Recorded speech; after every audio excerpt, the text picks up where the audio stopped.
right? I mean, this is the crazy thing. The Democrats are now moving to the left. They are becoming socialists. Now, some people are warning against it. Joe Lieberman had a piece, I think, in the Wall Street Journal where he said, don't vote for Alexandria Ocasio-Cortez. You know, they're trying to stop the slide, but that's where the action is. That's where the power is. And the thing is, you know, what's really interesting to me about this is that the people who are screaming about Russia collusion. Mary O'Grady had a piece about this yesterday, I think.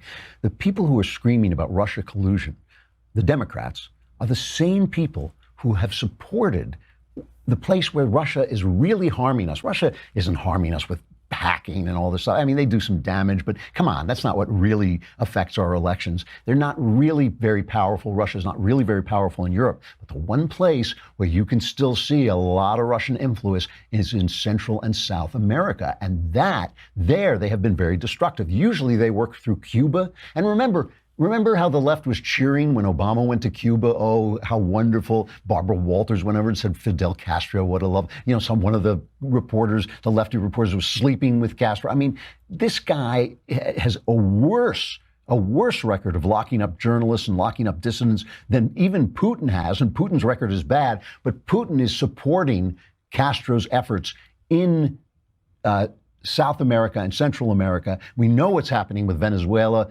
They're basically on the verge of absolute collapse. The inflation rate is a gazillion percent, whatever it is. Their money is becoming worthless. The people are eating, you know, catching animals to eat in the street. They're eating garbage. And this is a country where lunch grows on the trees, pal. You know, this is a country that should be thriving, had oil, it had everything. And while everybody was applauding, it fell apart. So when I see Bernie Sanders now, I'm sorry, you know, there at no point did Bernie Sanders, who, as I keep saying, honeymooned in the Soviet Union, which is a gesture of support for a country that murdered tens of millions of its own people, starved its own people in the street in order to bring about the perfect socialist utopia. When I see him, at no point has he ever said something is wrong with my philosophy. He sounds exact. You know, when communism first came around, when it first rose up, there was good reason for intellectuals to say maybe this is a good idea. There really was. I mean, you know, you can't always think into the future. Obviously, World War I is essentially in the midst of destroying European society. It's followed up by a terrible flu. It's followed up by a depression in the 30s. It looks like capitalism has failed utterly, and people start looking into the Soviet Union and thinking, hey, you know, this is the future, before they realized where the logic leads. And it's that 70-year lag. It's that lag as the logic of socialism leads to slavery, where these guys live. That's where these socialists live. And what happens now is, because Europe has collapsed so quietly, and young people don't remember the Soviet Union, that's when Bernie Sanders rises again with mini-me, this Alexandria Ocasio-Cortez, who has got the brain of a potato. I mean, you know what? I don't want to call her stupid. She's young. Young people have these, you know, old people are always saying, oh, isn't it wonderful young people have ideals? No, they have ideals because they don't know anything. They don't know how the world works, and they think some perfect solution is going to come along. If we can just fix the system, everything's going to be great.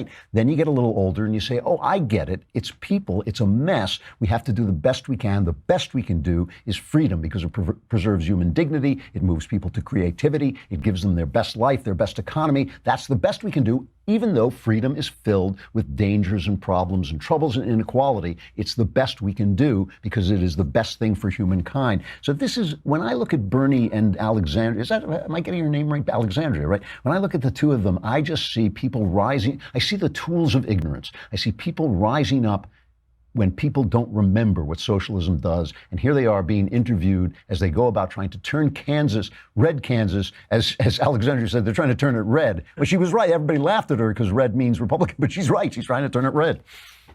I happen to believe passionately that there really is not a blue state, red state division in this country. I think there's a lot of mythology attached to that. People believe that healthcare is a right. People believe we should raise the minimum wage to a living wage. People do not think, as Trump does, that we should give $1 trillion in tax breaks to the top 1%. but in fact, we have got to demand that the rich start paying their fair share of taxes. So whether you're in Kansas or the Bronx or in Vermont, we have common interest and common aspirations, and we have got to fight for an America that works for all of us, not just the 1%. Ms. Ocasio-Cortez, does that populist message bring out new voters?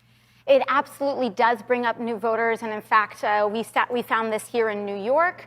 Back home, we expanded the electorate 68% over the last off-year midterm primary. So for us, this is about inspiring people to the polls, giving them something to vote for, creating hope for this nation, and knowing that so long as there are working class Americans who believe in a prosperous and just future, we will have hope no matter how red the district. Everything they say in that is incorrect and or wrong. You know, people, of course, people want free this and free that, but who pays for it? You know, the socialists never talk about that. They never talk about where the money comes from. Whenever you hear Bernie Sanders say, "I happen to believe," it's a rhetorical quirk he has, which is supposed to communicate that he's speaking from the depths of deep morality. But in fact, everything he says after that makes no sense whatsoever.